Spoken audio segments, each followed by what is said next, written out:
Okay, I think we'll get started. My name is Troy Lanigan. I'm president of the Canada Strong and Free Network. I want to welcome you to July's exchange call. First and foremost, we could not do these without sponsorship. So a very special thank you to our sponsor, Modern Miracle Network. Thank you also to our outstanding panelists, who we will get to shortly. A couple of quick housekeeping matters first.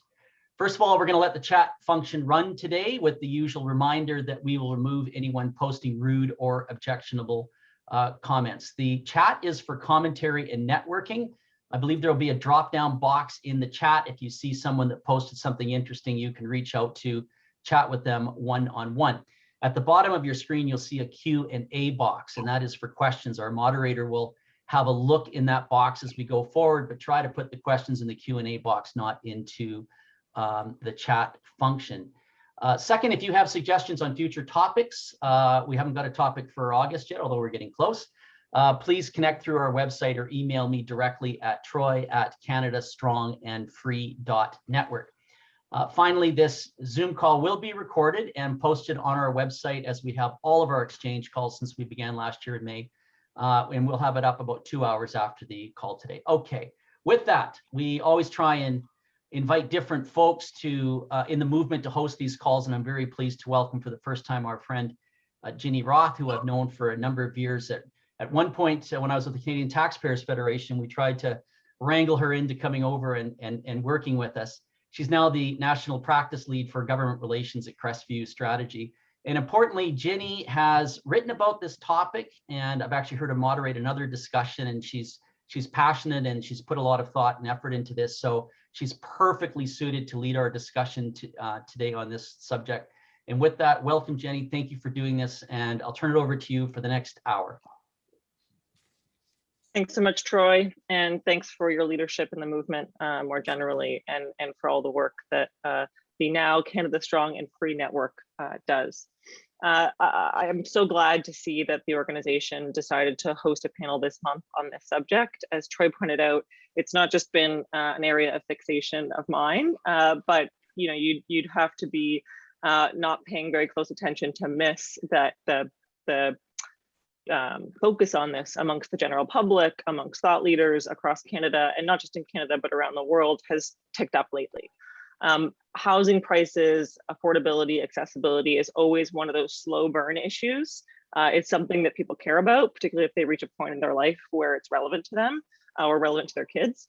But then we see these moments of hotness where it picks up in the public consciousness, and COVID has kind of, along with a number of other factors, created that moment of hotness. And so even though there were reports today that things are starting to cool in Canada's big cities relative to where they were a few months ago, that's still just relative, and the market is still pretty out of control, which no doubt our panelists will expand on. So I'm pleased to be joined by our panelists today. Sam Sullivan, the former mayor of Vancouver and founder of the Global Civic Policy Society, is joining us from the West Coast.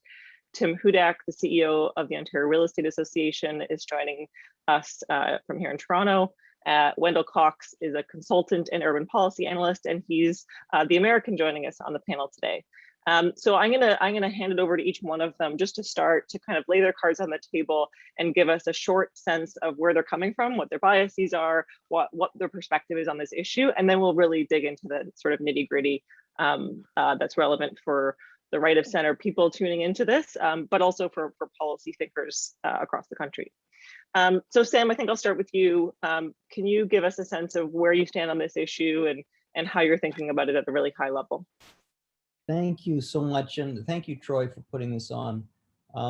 We all know that, I guess, economics 101, political science 101, we can divide the world into market economies and command economies. But economies and cities really are the same species. They're part of what you call complex systems, and a complexity is a science that is not even fully formed. But it basically, we have two main human systems that are complex. They are economies and cities. And I think we should distinguish in the world, we divide the world into market cities and command cities. Now, what we've seen in market economies is that everything it touches goods, services, labor, productivity, we've seen dramatic drops in prices and increases in quality. Everything except for one item, housing. You know, everything's gone down, the food and quality and price and everything you can, the market economy touches, it has been a wonderful thing, except for housing. Now, but if you look closer at housing, we have the materials, the goods, the services that make up housing are cheaper and better. Housing should be like everything else in the market economy. It should be cheaper and better. It's only one part of the housing that is causing the problem. That's the land. It's the only part that is still under the control of the command system. It's the only part, the politicized part, that is more expensive. So how does this politicization work? Well, when the wealthy compete with the poor usually win. The wealthy compete by paying more. The poor compete by consuming less. Now, the thing about zoning and planning, this command system that runs our cities, is that we take the allocation of resources out of the market and put it into the control of planners who are in a politicized system. Their tool is minimum consumption and minimum lot size, minimum unit size, and they control uses. These are all anti-market decisions that get made. So what the market calls monopolistic owners of the land commodity, planners call the community. These people are not monopolists colluding to keep out competition. They are protecting collective rights like neighborhood character. Now in Vancouver, we have a problem in the collectivity, the groups of commodity landowners, and they've given up their property rights, their most expensive purchase, their most expensive possession. And they've given up the right to do what they want with the asset they paid for. And they also want to take control of the assets of their neighbors to be able to determine what they can do with their property. It's really a confiscation of property rights. And this decision has been very profitable. The land now has gone up so much in value, incredible tax-free, capital gains tax-free windfalls. Now, what the problem is that the owners of these assets want to be left alone. The problem is that in British Columbia, they could move to 99% of the province and have almost no chance of being disturbed. But they've chosen to live in the 1% of the province that's within 25, 50 kilometers of $100 billion of public investment. They want the right to set up their tent right beside the benefits of all this public investment, and they want to be left alone. So Vancouver, for the first 42 years, we were a market city. Even the street system of Vancouver was laid out by private landowners. But the change happened in 1928, and 1928 was a very important year. That's the year that Joseph Stalin launched a remarkable experiment, what socialists celebrate as the Veliki Pavarot, the great turn away from market to planning. From that point on, the Soviet economy and cities would no longer be market-based, would be controlled by government planners in 5-year plans. And that same year, 1928, a US planning consultant, Harlan Bartholomew, came to Vancouver, and we got our own Veliki Pavarot, our great turn. We went away from a market city to a planned command city. Now, since that time, the Western world, actually the entire world almost, has given up planning for its economies. But curiously, it maintained planning as the most important principle for its cities. Now we have to ask ourselves, do we want command cities, planned cities, or market cities? If we adopt market principles for our cities, I guarantee you the price of housing will drop. My solution, go back to 1928, when the residents could stop development by bringing a claim of the tort of nuisance to the courts. That's how residents could control the use around their homes. Now, zoning has basically turned the city council public hearing into a nuisance court. And this brings up a structural problem. Political Science 101, the legislative should be separate from the judicial. Yet our municipal governments are designed with the city council creating bylaws or town laws on how and why developments should be approved, but also making the decisions on a specific project the city council. So city councilors are both legislators and judge. And I think our problems could be solved by restoring property rights and creating a separate expedited nuisance court, you could call it a development tribunal, to determine if a project meets the standards set by the city council. So that's where I'm coming from. Thank you. Thanks, Sam. That's helpful. And I'm sure we'll circle back to that as we continue the discussion. Tim, where are you coming from? You're working every day with the people who are facilitating the buying and selling of homes across Ontario. So I'd love to hear your perspective before we get into the detail. Yeah, look, maybe I'll join two hats. My current position is CEO for the Ontario Real Estate Association, so for the 80,000 plus realtors here, but previous life as a elected official, leader of the PC party in Ontario. Home ownership is an abiding and powerful Canadian value. It is so motivating to people, whether they're born in Canada or moved here. It is something that cements us as a country and built a very strong middle class and social fabric along with it. And the challenge we face today is that Canadian dream of home ownership is slipping out of reach. I mean, Ginny, for our entire history, from Confederation through the wars, even during the Depression, the 80s, home ownership actually increased until 2016, where it started heading downhill. There is probably a topic, only topic people will talk first probably is the weather in Canada, but then whether you're in Toronto or Niagara, Vancouver, Calgary, or St. John's, housing is the next issue on the agenda for Canadians. I think there's a screaming opportunity for a political party to seize this issue, to say we're going to reverse that decline. It's a very eye-level issue for everyday Canadians as well. There's about 9.5 million homeowners in Canada today, so round up to 10 million. Let's say a party said we're going to increase that by 5%, 500,000 more Canadian homeowners. That's what we're going to set as a goal. That will drive a lot of votes in swing areas and be a potential generational shift for the interest of millennials. I'll argue as part of this, as MLA Sullivan did, and I'm sure Wendell will as well, that the core issue is too much government regulation. There's too many walls standing up to new housing and new choice. We don't have supply. Every issue really stems from that core thing, Jenny. There's not enough supply to keep up with the growth in Canada. Thanks, Tim. And I think that's a good segue, Wendell. In our pre-conversation, I think you wanted to make sure, the whole group wanted to make sure that we spent some time talking about defining the problem and making sure people understand just how bad the problem is, because, you know, we see headlines about it, and Tim's right, we talk about it all the time around the dinner table and with our friends. But can you, in talking about where you come from, kind of quantify the full extent of the problem and just how deep-seated the issues are to lay that landscape for us before we start to try to prescribe solutions?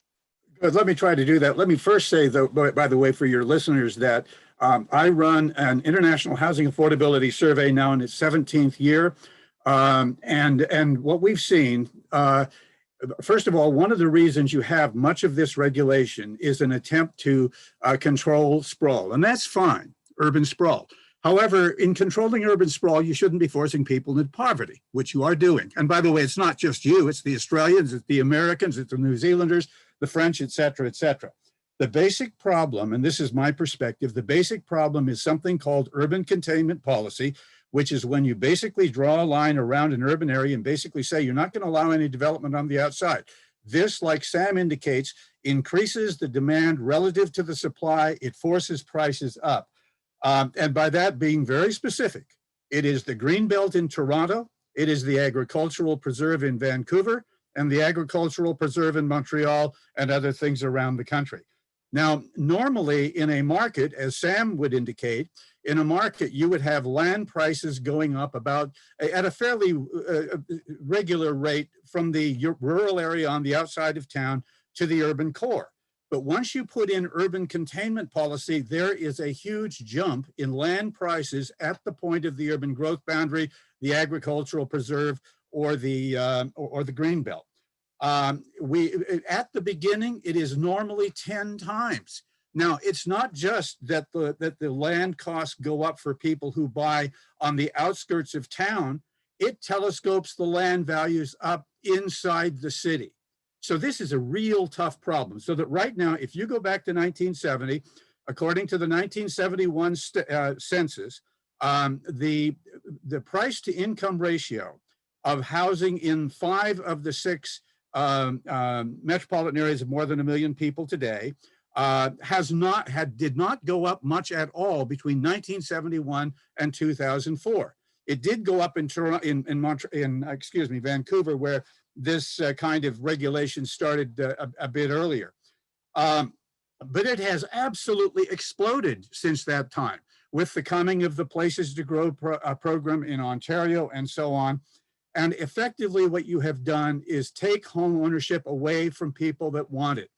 And the basic point is that this increases poverty. And be aware that it's not just that we increase the price of housing for consumers, we also deny people the right to even buy, because we force up the minimum levels, the income levels for subsidized housing. So you're not only creating a problem for people who can afford market housing, you're adding to it people that have to take subsidized housing. So that's the basic problem. This is not an argument for sprawl, it's an argument for people. Thanks, Wendell. Tim, I'm wondering if you could jump on that a little bit. You know, there's this urban containment question, but then people in big cities, and Sam, I'll go to you next, talk about density too. So, you know, there's this question of spreading out where housing is available, but then there's also this question of, can we grow up? People talk in Toronto a lot about the missing middle. Can you talk a bit more about how the supply issues manifest themselves, and you know what that means for people living in urban centers, but also trying to create new suburban communities? Well, you're right, Ginny. It's really both. It's a greater ability to build up, to densify in urban areas, but also to allow people to live in suburbs. The reality is that people actually like to have some space. They like to have a backyard to kick around the soccer ball with their daughter, maybe room in the house for an office, or to have grandma move in. That's all been reinforced during COVID, where we've seen a shift in our polling. And if folks want to look at it, they can go to orea.com. But a greater shift of those types of houses. You had a great call in National Post just a few weeks ago that said that the true villains in this are municipal politicians. And I think that's very true. And we can talk later about what the federal government should do to help with that. But by limiting growth at a higher level, and by then saying you can't build out either, you're really jamming up supply. And we have had a dramatic reduction in the province of Ontario until recently, in the amount of new housing coming on board. Why is it important? Well, firstly, you know, that's an opportunity for a new home buyer to get into the market. But it also more often is somebody who owns a home that will move into that new home and open up the starter home for somebody else. And that's really jamming up. The social policy challenge here too is that if somebody doesn't get out of rental housing into a home, they fill up the rental units. And those who may be in social housing trying to get into a nicer rental unit are unable to do so. And it goes across the spectrum to our most vulnerable citizens can't get any kind of shelter at all. There's an enormous social cost in not increasing supply, not only for first-time buyers or new Canadians, but also for the most vulnerable among us, you know, single moms, those that are in jeopardy of being homeless. It really impacts across the spectrum. Sam, since we're bashing municipal politicians, you may want to chime in. You may want to chime in to either join us or defend them in some way. You may end up joining us, but I'm wondering if you can expand on the role municipal politicians play, and talk about ideally with some examples from the West Coast, because I know we have a national audience tuning in today. You talked a bit about Vancouver's history, but can you talk a bit about Vancouver's presence and the presence in other big municipalities, and how municipal politicians are playing a role in limiting supply, and how we might be able to change that? I think you're on mute, Sam. I'm so sorry, rookie. I don't blame municipal politicians, actually. I think they're put in an impossible situation. The structure of municipal government is wrong. You're asking a legislator to make a judicial decision. I think the structure of government is wrong. You're asking basically people who have to get elected to face down and oppose hundreds of yelling voters, and it's really, it's impossible. You can't expect people to work against their own interests. What you need to do is change the system, and you need to separate the legislator, which is the city council, from the judicial decision. Now, I don't recommend anything like the Ontario Municipal Board. I think it's totally the opposite of what I'm recommending. What the council should do is say what kind of environmental performance, what kind of a social performance, land tenure, different types of tenure, diversity. And anytime you ask a city council to do that, they do a great job. They really do wonderful job at defining what kind of society they want to live in. Where they fall apart is when you actually give them a specific decision. Now, then they run for the hills because people are yelling at them. But in our parliamentary system, for example, we would ask the parliament to define what a murder is, but we would never go to the parliament to say, did Bob murder Peter? That's not their job. They're not judicial people. They're legislators. So I think that the legislators should be given legislative work, and they should have a separate body, as I call it, an expedited nuisance court, to make those decisions. And there would be smart judges that would sit in judgment and to say, hey, is this project really going to offend people so much or not? So we come from the British system. The British system of development is very permissive. Basically, it says, here's what you cannot do, everything else is possible. The US zoning system says, here's what you must do, everything else is not possible. I think we need to reclaim our British heritage and go back to the London model. You go to London, it's crazy. Planners hate it. Well, it's just it's so messy. Like it's just too vibrant and interesting and dynamic. We need to sterilize everything like we're doing with our cities now. So let's go back and reclaim our heritage. We are British, a system. Let's go with the permissive, the liberal, the open to change, the innovative. So that's my my 2 bits. Well, Wendell, no one's actually used the word NIMBY yet, but I think we're all circling around it. And for those listeners who don't know what it stands for, we're talking about these people who say, not in my backyard, hence NIMBY, the people who on all sorts of developments, not even necessarily just housing, in some cases, understandably, and Sam, I think it's good to draw out some sympathy for people who want to have some control over their neighborhood. I think that's a natural response. And it's why so many people end up in a sort of weird hypocritical position where they want more housing overall, just maybe not in their own neighborhood. And that is a fundamental political problem when we talk about supply and increasing supply. So Wendell, I'm wondering if you can talk about jurisdictions other than Canada. You mentioned that there are many other countries that have the same problem that we do, but are there examples of jurisdictions that have got things right or that have made positive change or who've been able to adjust policy to drive more supply and lower housing prices? Well, I think Sam has the answer. You let the market work. I mean, you want to know where it works, go to Kansas City. There are any number of places where municipalities and planners have gotten their hands on the market. It's gone south real bad. And I would, not to argue with Sam, but the problem for municipal officials in Canada is the province. It is provincial policy that has forced the Toronto housing crisis. It is provincial policy that has made housing so expensive with the agricultural preserve in Vancouver. And it is provincial policy in Quebec as well, in Montreal. And let me just give you a couple of examples. Let's say you're a councillor in the city of Waterloo or Kitchener. Well, the fact is you can't do anything. And you know what's happened in 10 years? As the problem of housing affordability has spread from the Toronto CMA to close by CMAs because people can no longer get housing for a reasonable price in Toronto. Well, what we've seen happen in Kitchener-Waterloo is the median multiple, that's the median house price divided by the median household income, has risen from 3 to 7 in 10 years, a doubling. Now, and you look at Toronto, since the beginning of the Places to Grow urban containment policy, we've seen the median multiple go from 4 to 10.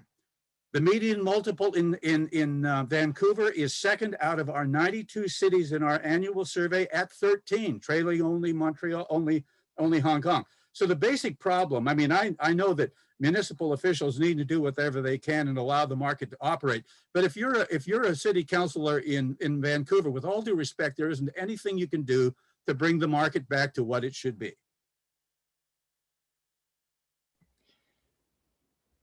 Tim, since Wendell brought up the province, and I think Ontario is a good one to dwell on for people watching who may not know, you weren't just the leader of the opposition, you're also a cabinet minister in an Ontario government. Can you talk about what the province can do? And I know to give some provinces credit, they have tried to do, and certainly the Ford government in Ontario has tried to make some change to accommodate supply and get more housing built. Is there more the province could do? Are there some things some provinces have done that have been helpful? What's your perspective on that? Yeah, a ton. So yeah, probably right, Wendell. We're picking on the municipal guys a little too much. I just thought Ginny was a very snappy title, and it was a great column. But the essence of the creature is that people who live there vote. Those that are going to live there down the road don't vote quite yet. So their incentives are going to be to reject controversial projects. So what do you do about that? At the local level, I think Sam has a great point. Whether you use something like the Ontario Municipal Board or the new tribunal, whatever method, you do need to separate out the adjudication process from the votes of the local politicians. They can set the standards, they can set the targets, but you need to take away that adjudicative role from the politicians.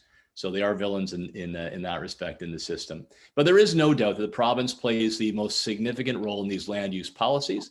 They can look at things more broadly, so they can do the greatest harm and they can do the greatest good in the system. To the credit, the Ford government actually brought forward probably the most pro-home ownership legislation that we've seen in generations, the More Homes, More Choice Act. They are using tools, while controversial in some quarters, like ministerial zoning orders, have been absolutely necessary to cut through up to 10 to 15 years of delay to create a project to bring in more homes that people can afford, more new jobs. So good for them in that. But they can only go so far. They can put in place new rules around official plans, for example, new growth targets, but the municipalities have to implement that. So there's two things you could do here, Ginny, in a broad picture. Number one, you can use the carrot approach, where provincial and federal governments could say, hey, if you hit these housing targets, you go up the ladder on the next water and sewer project, on the next transportation project. If you resist homes that people can live in and afford and build the middle class, well, then you're not interested in building a greater Canada. Therefore, you go further down the list. So there is that carrot approach. Ultimately, though, you do need a stick. You need to be able to step in and say, the problem has become so great in our urban centers. The municipal politicians are not moving because they're worried about their own votes. And the province needs to step in to forest zoning or as of right zoning around infrastructure investments like enhanced subways or highways to densify. There's a couple of examples there as well. So I would use a carrot and stick approach. Kudos to the Ford government. They've made good progress in that respect. I haven't seen similar initiatives yet out of other major centers like Quebec, Montreal, or British Columbia. Seems to be heading in the opposite direction. And this problem is now starting to emerge in Eastern Canada because there's so many Ontarians that can't afford a home here. They're heading out to the East Coast to buy one. And so before we go deeper on some of the supply side solutions that we all seem to be circling around, I think this group largely agrees that building more supply is important. I think it's important to touch quickly on the demand side of the equation. So can we tamper demand, not just among average home buyers, but people will talk a lot about speculation in the marketplace, investors that are pouring money in and buying up homes and making them less available for sort of average everyday people. People talk just this week in the city of Toronto about a vacancy tax, for example, that would tax homes that are vacant because they're just sitting there increasing in value and no one's able to live in them. At the federal level, people talk about the latest budget talks about a foreign buyers tax. Someone in the chat mentioned this question of immigration. Should we look at stifling demand by maybe decreasing immigration? These are all things that are considered certainly across the political spectrum when we think about trying to to make housing more accessible to the Canadians who need it. Are any of these solutions on offer viable or helpful? Maybe Tim, I'll just quickly go back to you, and then we'll do a round robin, because I know that that OREA does talk about trying to empower home buyers and make it easier for people to access homes. So I'll throw to you first, and then we'll go to you, Sam and Wendell. Yeah, I mean, the top three challenges to being able to afford the keys to your first place to call home are supply. The second issue is supply, and the third issue is supply. And I worry, Ginny, if we start focusing on demand reductions, number one, I don't think they're actually very effective. And secondly, it could cause us to take our eyes off the ball of supply. I'll put one exception on the table for this. Here's the challenge with the demand. So the current government has tried a lot of demand reduction strategies, making it much harder for an average Canadian aspiring family who wants to get in the middle class to afford a home. They push mortgages out of reach for them. The greatest tool for young buyers was a 30-year amortization, because as they get promoted in work, they save, they pay down that mortgage, they can readjust it down the road, but it helped get them the market. By limiting access through the stress test and eliminating mortgage options that had traditionally helped new Canadians, lower income Canadians getting into the middle class, have been eliminated or heavily restricted. So that means if you come from privilege, if you're well connected, you got a rich family, then you can get into the housing market. So there has been a shift now to giving more to the haves and less to the have-nots. That's why I reject those tools. They're entirely unfair. At the end of the day, they've not actually calmed housing prices very much. The one I'll throw on the table for consideration, I'll throw 1.5. One is I got to do something with money laundering. There is Canada is a gaping opportunity for corrupt foreign officials and money and drug runners to hide their money in Canada by investing in safe, secure real estate investments. We have among the worst protections. And I know my members, and I'm seeing you folks nodding too, and nobody on this call wants to see a single home snatched away from a Canadian family and given to the son or daughter of a drug lord or a corrupt official. So we can do a much better job in that respect. I do think that you should have a serious debate about foreign taxes as well. Housing is already taxed quite a bit, but you are seeing other countries, Western democracies, Australia, New Zealand, that have put restrictions there until they can fix the supply problem. Wendell, how do some of these demand side solutions play out from a policy perspective? We know they're politically desirable. My bias is that I think it's because it's easy, and it's an easy promise to make, and supply's hard. But tell us, do they work? Is it something people should consider? Well, and I think Tim's right. You know, there are some demand things we can do, but we ought not to think that we can solve the problem that way. I'll just repeat one thing that I've always liked to say about Vancouver. You know, they might as well hang a banner from the Lions Gate Bridge saying "Speculators welcome." When we have an international market where stocks are not performing that well, they're doing well, but interest rates are very slow. What rational investor isn't going to be interested in speculating on houses? And this has been going on for ages. And we need to find ways for the housing market to serve people. This is really a very difficult problem. And I think, again, what's the answer? You know what? If you have enough land available to develop the housing that you need to have, you don't need to worry about demand. And let me tell you, you know, you've got all sorts of places in Canada that have good supplies of land. And we're going in, like, again, especially in the CMAs of Ontario that surround the Greater Golden Horseshoe, surround Toronto. You know, they're being faced now with policies similar to those that have been imposed over the last 15 years, I think completely wrongly on Toronto, and it's creating the same problem.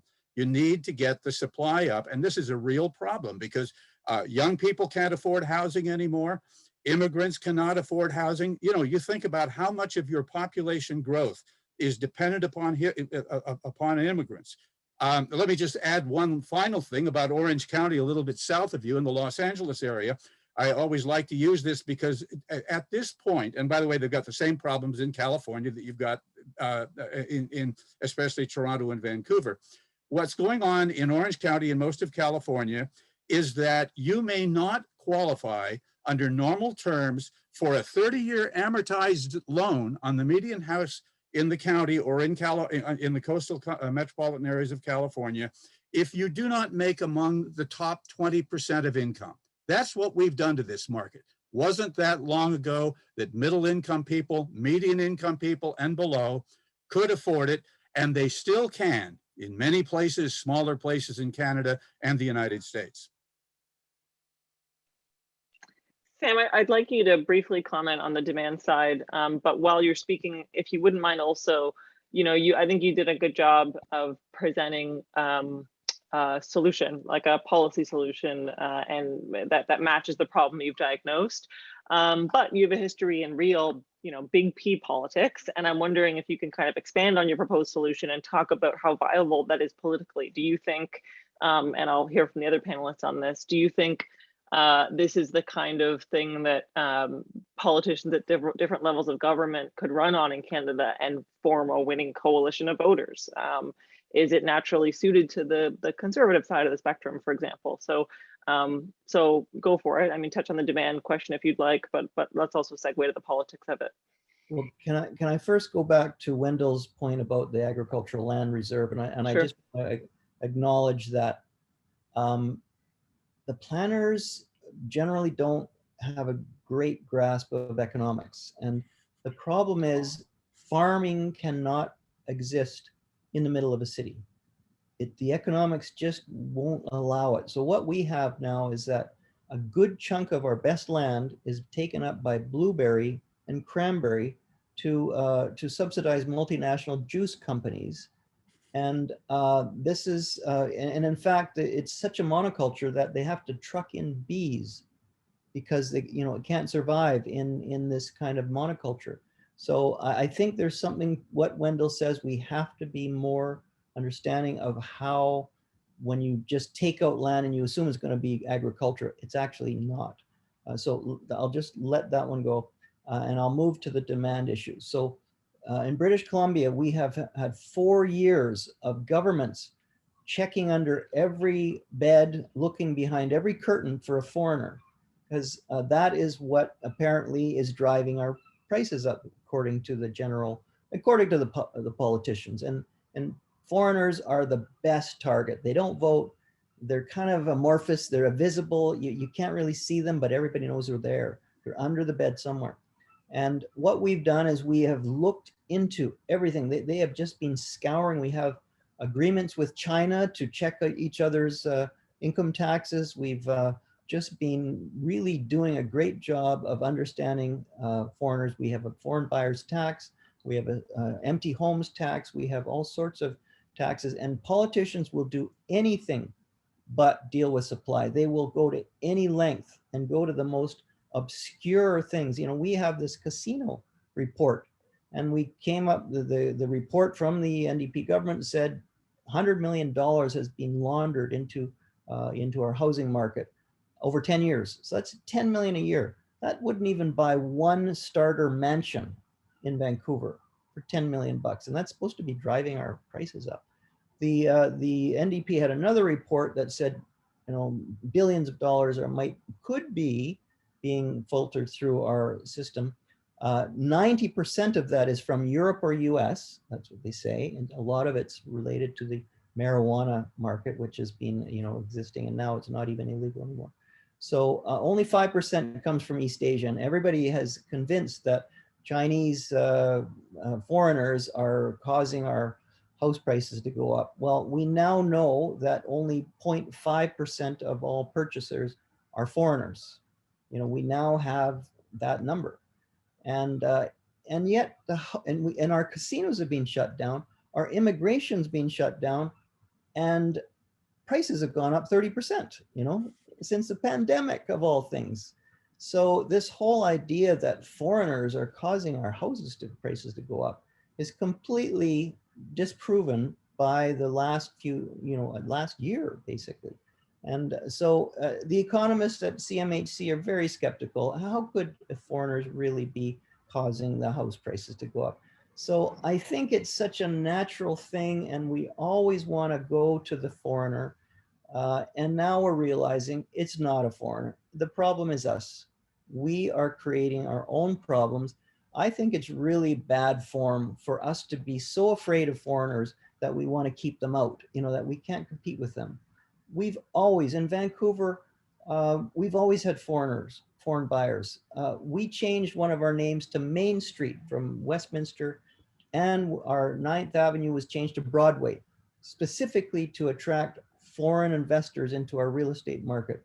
You know, we've always had from the very beginning, the great poet Rudyard Kipling bought 2 houses down in Vancouver East Side. He said, everybody's buying houses in Vancouver. That was in 1890s, you know.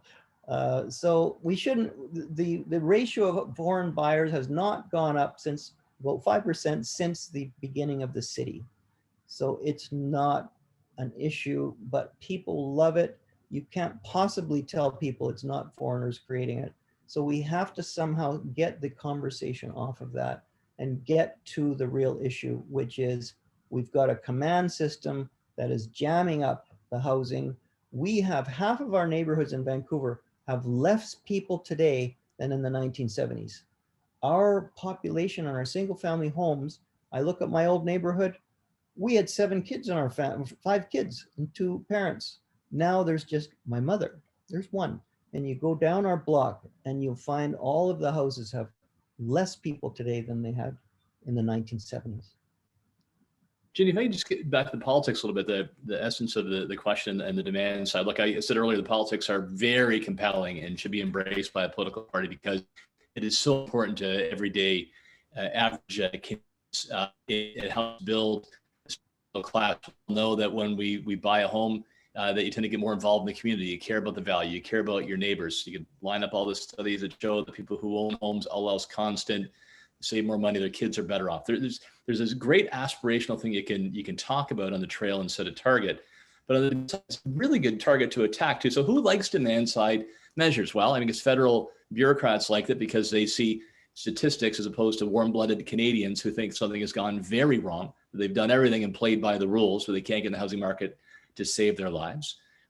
Big bank presidents love demand side because they don't have to care. I mean, they probably got 1 or 2 or 3 homes themselves and can pay for their kids. They don't care about the average person who can't get into the marketplace. Editorial boards of newspapers. I just think that going after those demand side to say that they're stopping people from achieving the Canadian dream.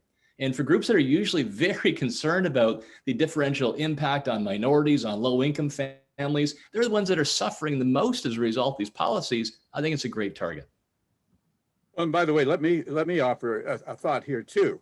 If you look at what's going on and around the world, in Canada, the United States, Australia, etc., you are seeing a widening gap in equality as the top end gains and the bottom end loses. Do you want to know what drives that more than anything? It is called housing affordability.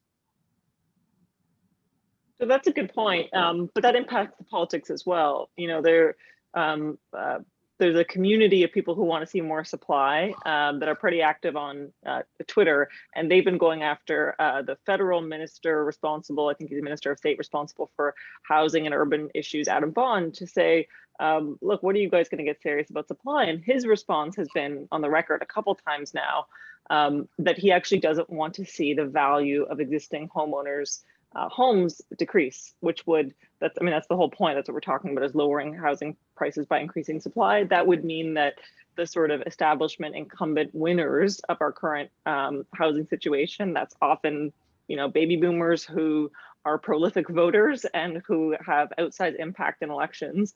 There's some awareness, I think, that people would see their own home values diminish if supply increased, and that would, in many cases, hurt their retirement because they might not be that diversified. Their investments may really be in their home.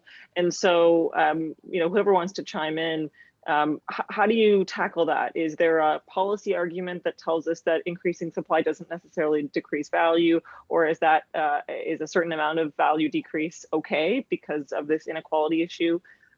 What do you say to that? Well, generally, you have to recognize that housing costs have become absolutely unreasonable.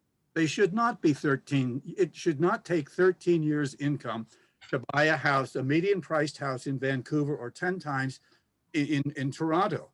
And this is a real problem. And my own view is, hey, you know, I don't know how you're going to solve that problem.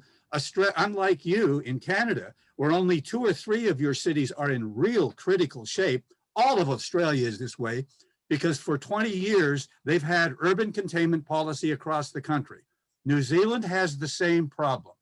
And the basic point is you've still got some hope in Canada. You've got a lot of places like Winnipeg, Calgary, Edmonton, St. John, etc., where there is hope.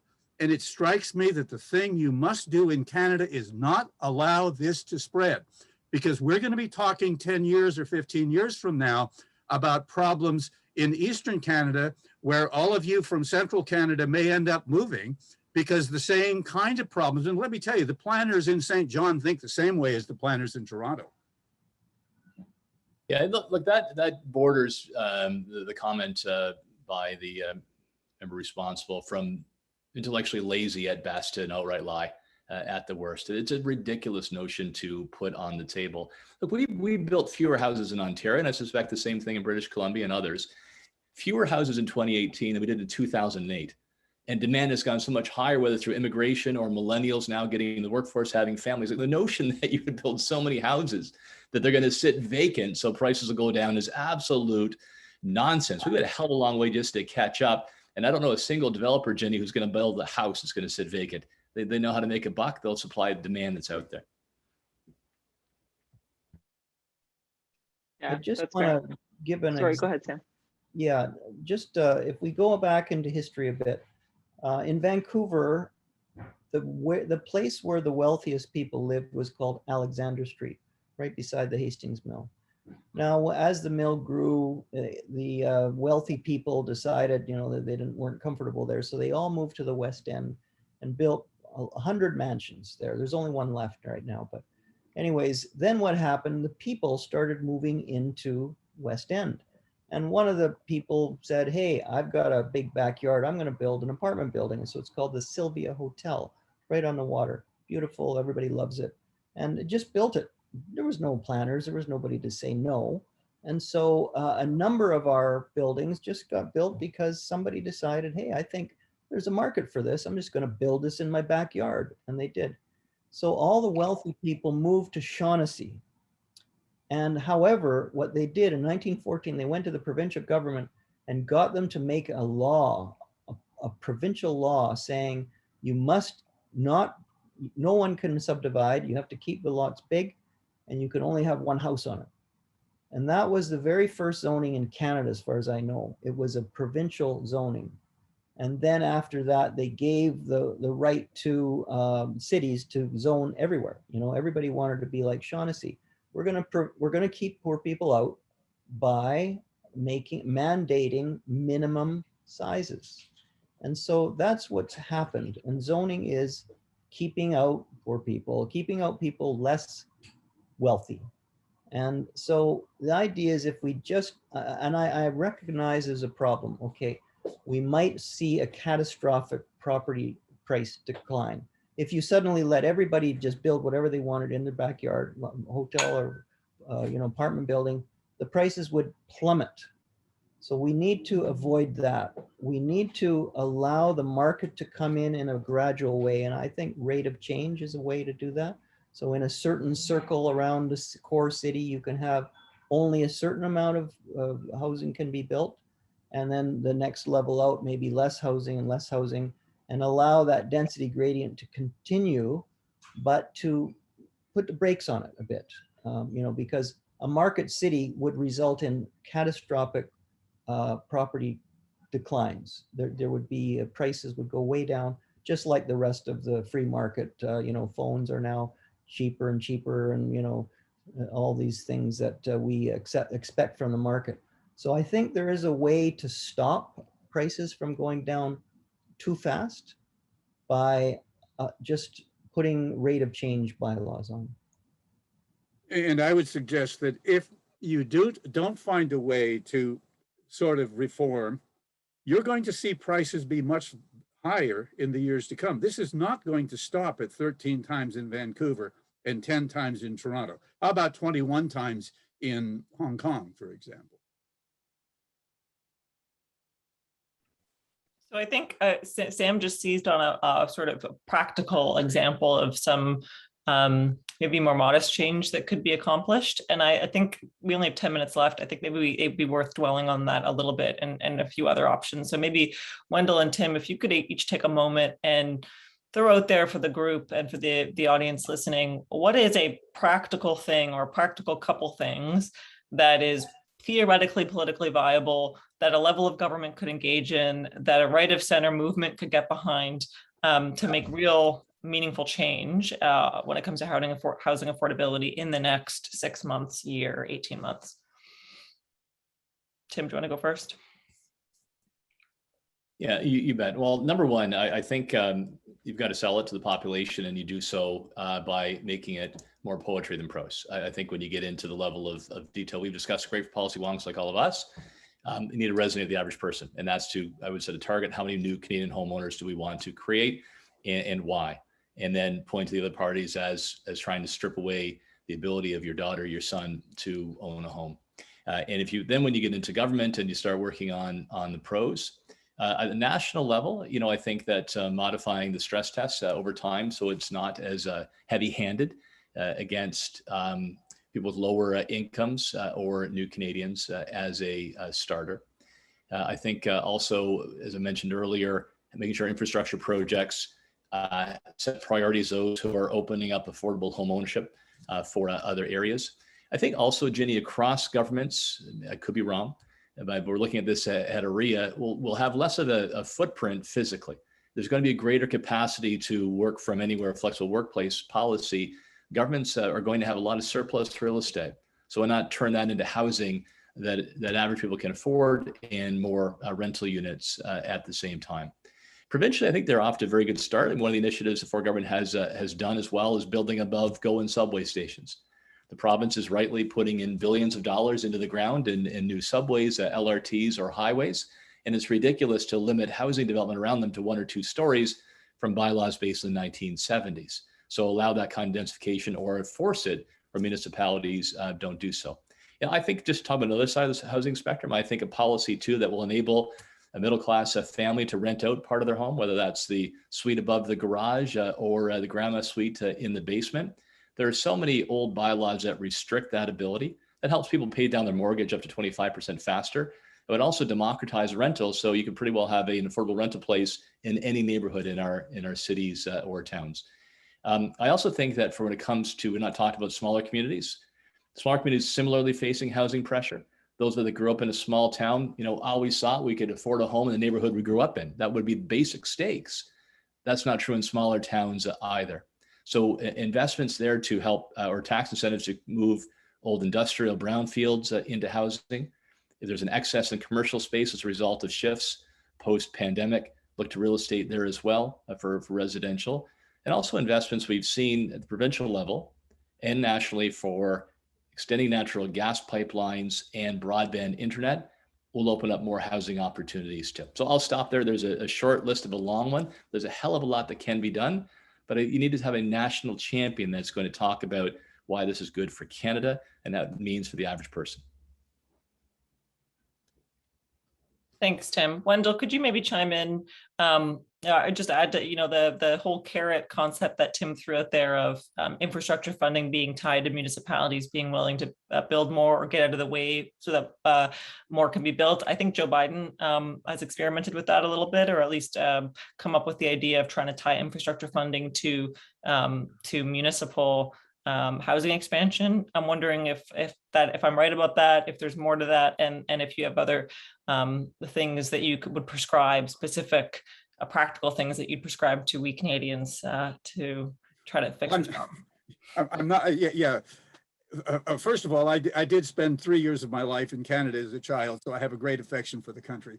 I think one thing you've got to understand is that densification alone cannot do the job. Now, that doesn't mean you shouldn't have densification strategies, but you should not have things that mess up the market by trying to force densification. And the fact is, what drives housing costs in an urban area is the price of land on the fringe. And in urban containment, you get a huge increase in prices throughout the urban area, and it's not easy getting there. So I don't think that the folks in Vancouver, Toronto, and Montreal have an easy thing about it at all, but you know, they ought to be looking at ways to try to at least stabilize things so it doesn't get worse.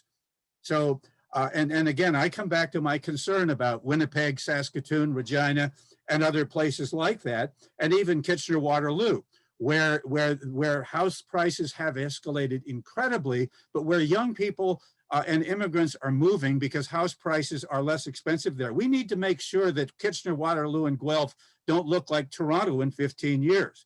And I guess what I would do is suggest sort of as that we need to understand that these strategies that have been intended to limit sprawl have backfired real bad. And they backfired so bad that causes me to suggest that there's one thing, you know, that's worse than sprawl. It's called poverty. That's speaking in poetry, not prose. I like it. Sam, we've got a few more minutes left. Final word to you on solutions and what's something concrete that politicians could do tomorrow.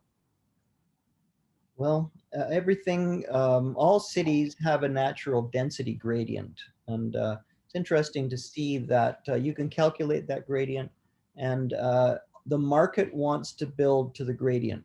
And the power of our planning system is it suppresses that. And that's where you can extract all this money from our development fees because the market is desiring to build to that density gradient. The thing is to just allow the market to start doing that. And I think the selling point is choice. You know, people want to be able to choose. I lived in the West End for many years. I was in a tower right beside 2 single-family homes and then a 6-story walk-up, and then 3 more single-family homes. The place is full of single-family homes. People don't have to change. They don't have to densify, but you can't stop your neighbor from densifying either. So it's just a matter of choice. You know, people should be able to do what they want with their own property.